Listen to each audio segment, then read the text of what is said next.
we're hoping to move on and see if we can get more land from the government so we can do more of them.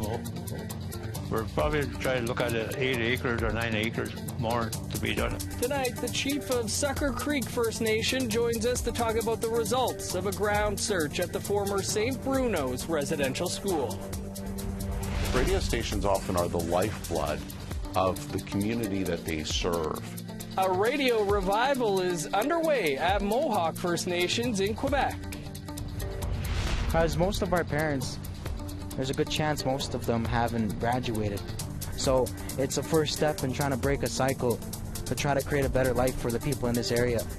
And Indigenous grads proudly parade through a Winnipeg neighborhood.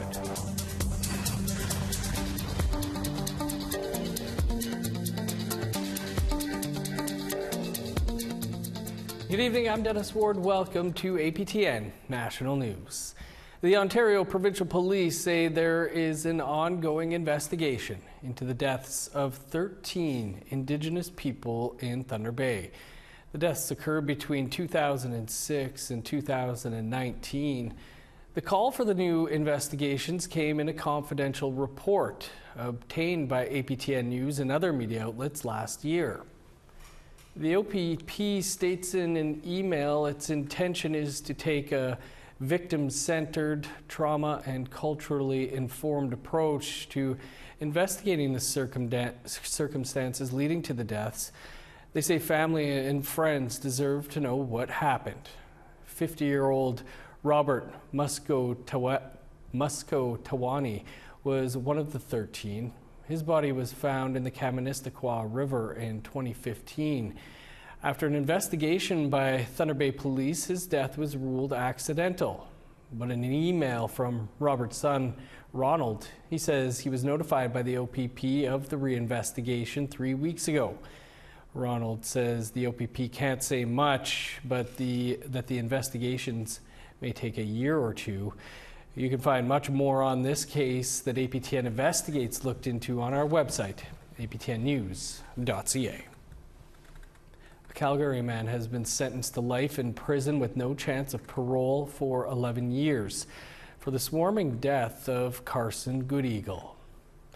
Goodeagle died after he was stabbed 3 times by Tyrell Noski outside a Calgary convenience store in January of 2020. Noski was one of 4 men charged in connection with the killing. Goodeagle's grandmother, Sally Fox, says she's glad that justice has finally been served. He did not have a chance to become a father or have any grandkids of his own. But today, I am happy for the outcome of everything. Of the 3 other men charged in Goodeagle's murder, one of them died before he could stand trial. The other 2 men were sentenced in January. The future of Roseanne Archibald's leadership of the Assembly of First Nations is set to be decided on Wednesday night. The AFN will be holding a special Chiefs Assembly on the findings of a human resources investigation into allegations of harassment by the National Chief. A summary of that report obtained by APTN News looked into the allegations of 5 people who said the National Chief created a toxic work environment. The report concluded that Archibald breached the confidentiality of all 5 complainants and harassed 2 of them. The National Chief responded in a confidential memorandum of her own to First Nations in Assembly, which was also obtained by APTN News, saying she would be, quote, substantially exonerated when the full report comes out. This is the second time the AFN executive has tried to remove Archibald. 1 year ago, they tried to suspend her ahead of the annual General Assembly. The AFN's event page for Wednesday night's assembly says the AFN executive recommends the Chiefs in Assembly remove Archibald from office. The page also includes a resolution in support of Archibald's leadership. A First Nations woman was elected to British Columbia's legislature over the weekend. Joan Phillip was elected as the NDP candidate in a by-election in the Vancouver-Mount Pleasant constituency. Phillip is a member of the Penticton Indian Band, and she's also married to the Union of BC Indian Chiefs President Stuart Phillip. According to the Elections BC website, Phillip won in a landslide with just under 68% of the vote. On Monday, Stuart said voters brought up a number of issues over the course of the campaign. What we were hearing on the doorsteps is people are concerned about affordable housing. That was kind of number one, and affordability in general, but also healthcare was an issue, and of course the opioid crisis. A report was released over the weekend with the results of ground-penetrating radar at the former St. Bruno's residential school in Alberta. One of the First Nations involved in the report was Sucker Creek First Nation. Roderick Willier is the chief of the nation and a former student at the school. He joins us from Edmonton.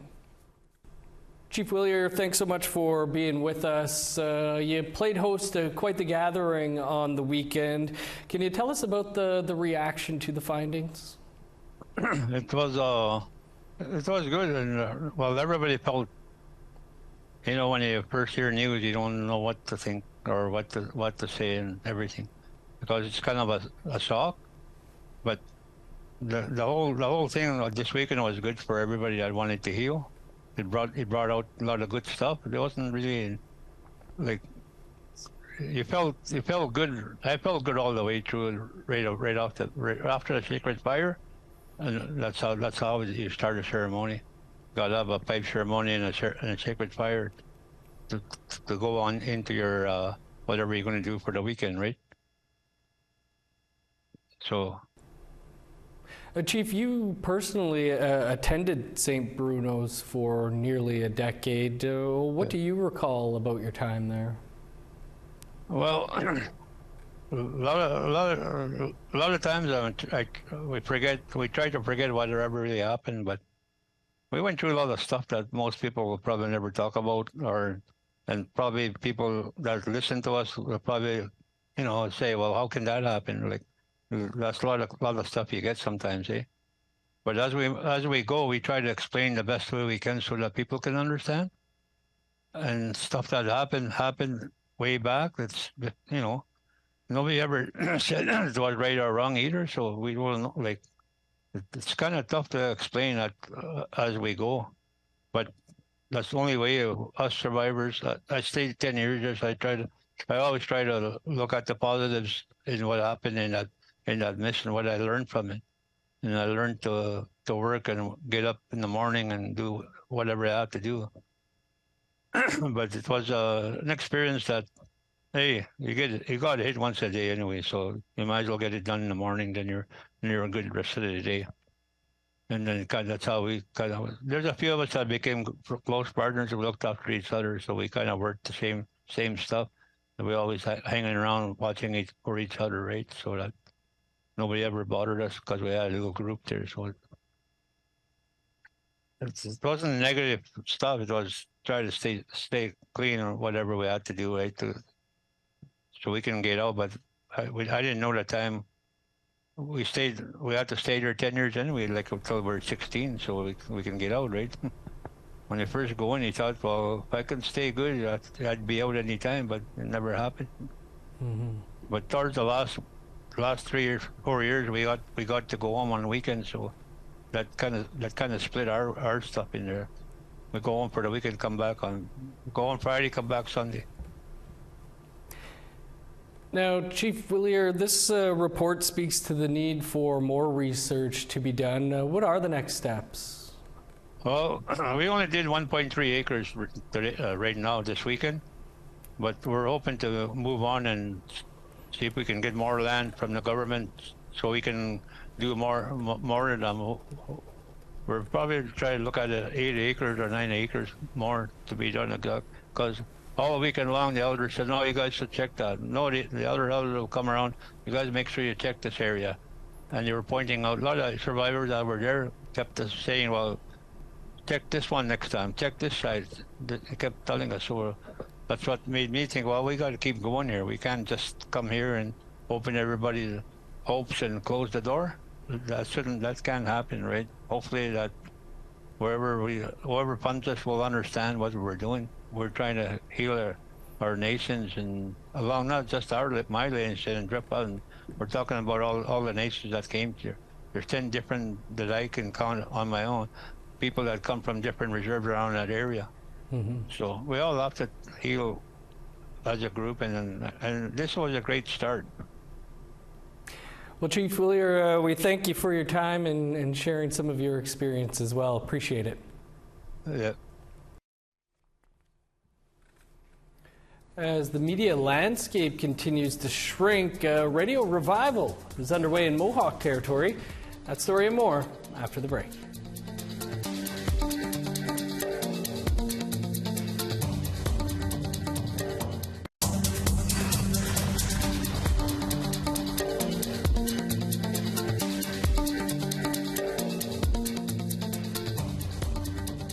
Welcome back. It came as a shock. News that Bell Media would be laying off more than 1,000 employees and shuttering at least 6 of their radio stations across Canada. Well, the future might be uncertain for the mainstream media market. In Indigenous communities, the radio medium has never been more important. Here's Maricela Amador with more.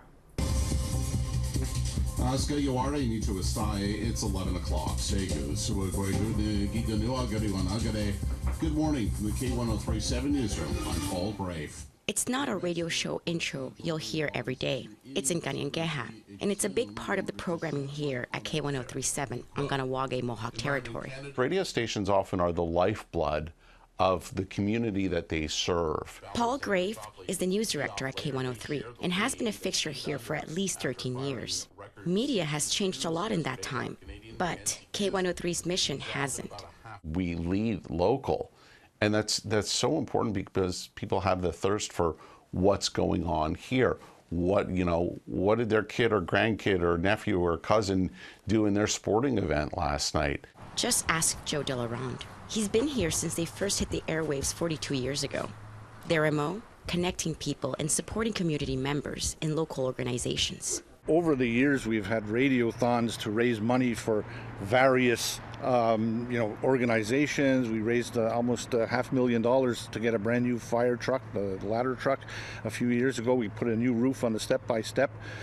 Then a new facility at the youth center expansion, and raised $200,000 for that. Outside of Ganawage, radio stations rely mainly on advertisers to keep doors open, which is why it came as a shock when Bell Media announced that they are closing at least 6 radio stations Canada-wide. The news departments are taking the biggest hit, but here, the news is so important for us because that's what people count on, is all those different perspectives and knowing what's going on.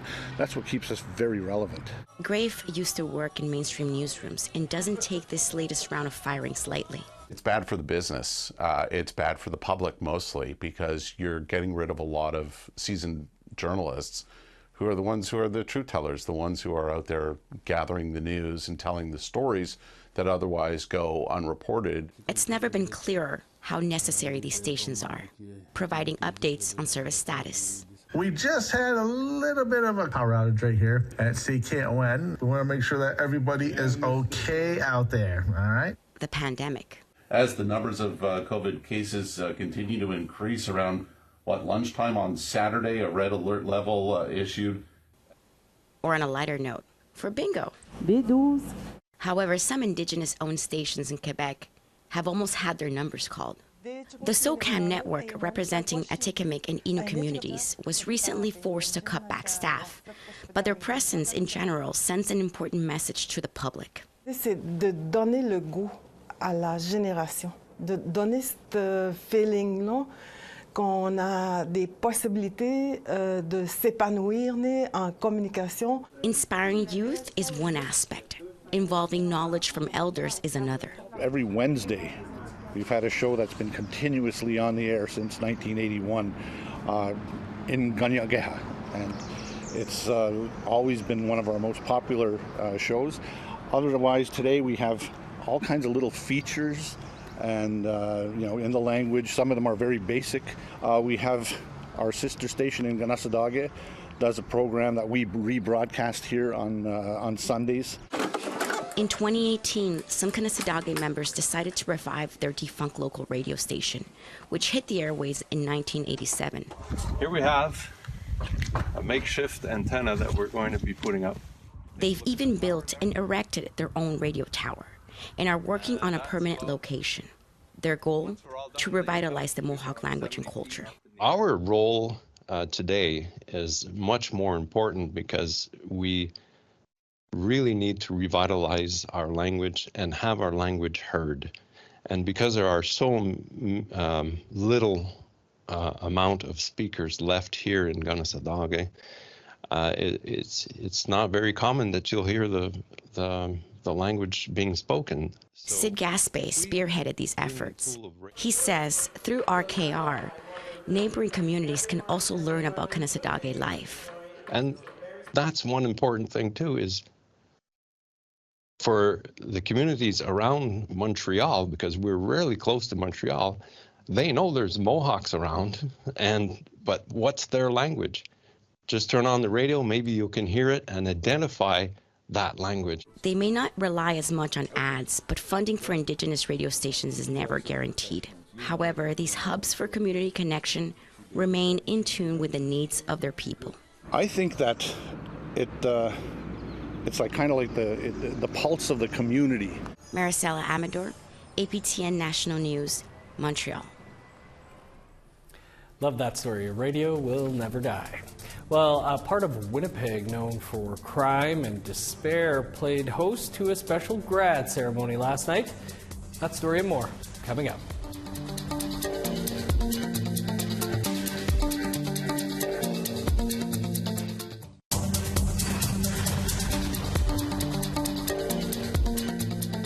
Welcome back. Time now for our photo of the day. This from the Gitxsan Nation. Clarence Jones sent in this evening skyline spread over top of the mountains from within the territory. Looks like a painting. Great stuff, Clarence. Thanks for that. Thanks to all our viewers that regularly send in photos. If you've never sent one in before, you can do it now by sending them to share@aptn.ca.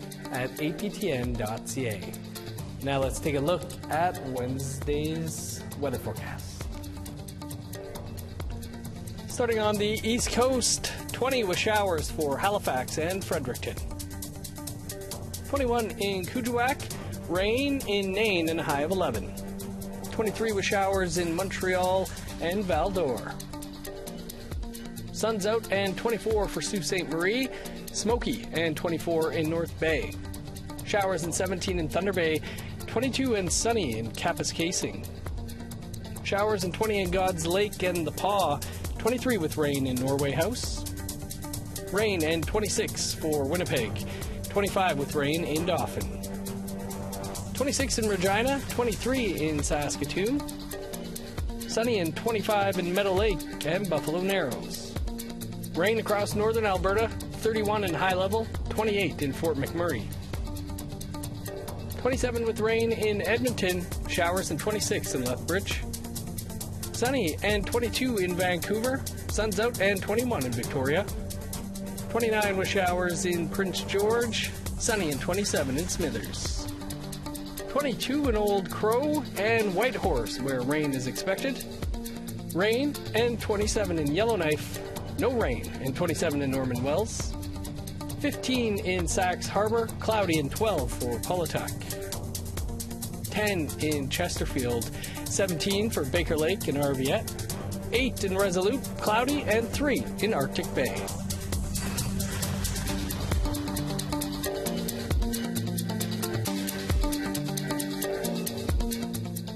It's a Winnipeg neighborhood most often characterized by crime and poverty. But last night, the North End showed a strong sense of community as dozens came out to support the grade 12 graduates from 3 area high schools. Leanne Sanders has more. They came with singing and drums to take part in the second annual North End Grad Walk down gritty Selkirk Avenue. Lieutenant Governor Anita Neville, Mayor Scott Gillingham, and the school principals joined in. Organizer Michael Redhead Champagne said it's all about showing the grads they've got the community behind them as they move on. For me, as a graduate of a North End high school, I know how important and how special it is when somebody graduates from a community that has lower income and difficulty with graduations. And so I wanted to celebrate the successes of the students here. One of those succeeding is Desmond Bushy. He's been part of a teacher development program called Build From Within. It'll allow Bushy to one day end up with an Education Assistant Diploma Bachelor of Arts and finish with a Bachelor of Education degree.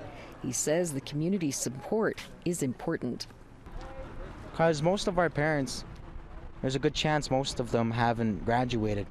So it's a first step in trying to break a cycle to try to create a better life for the people in this area. So knowing that walking through the streets here and having everyone cheer us on lets us know that we're doing something worthwhile. The walk ended with a barbecue for the grads and their families.